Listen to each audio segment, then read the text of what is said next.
Hello everyone. So for today, our topic is about the work done during volume change.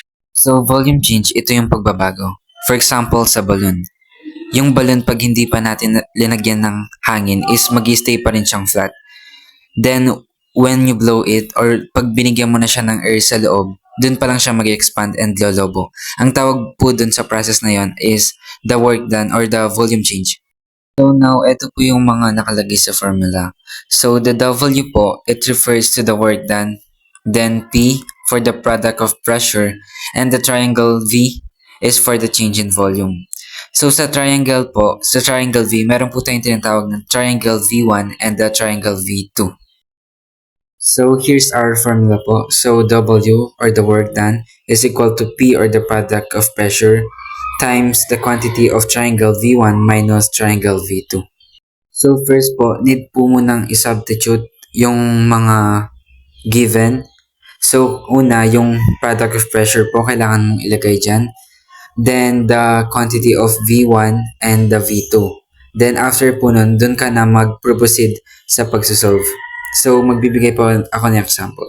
So here the example po, paano isolve yung ating work done during volume change.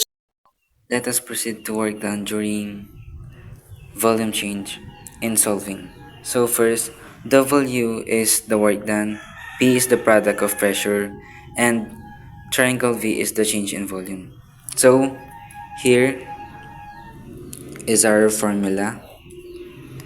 W is equal to P times the quantity of volume 2 minus the volume 1. So ito yung given natin.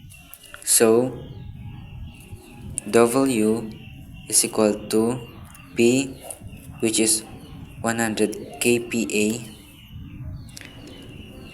times the quantity of volume 2, which is 0.2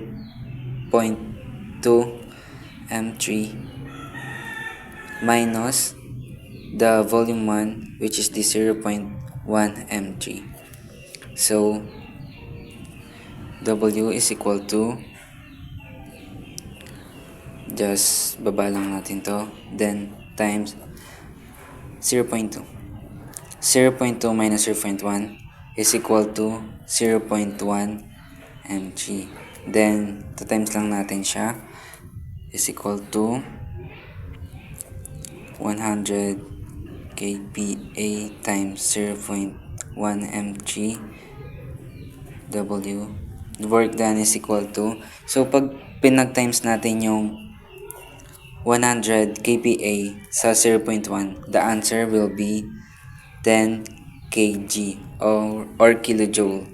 Kasi pag pinagsama yung kPa and m cube, yung magiging niya is kj or the kilojoule.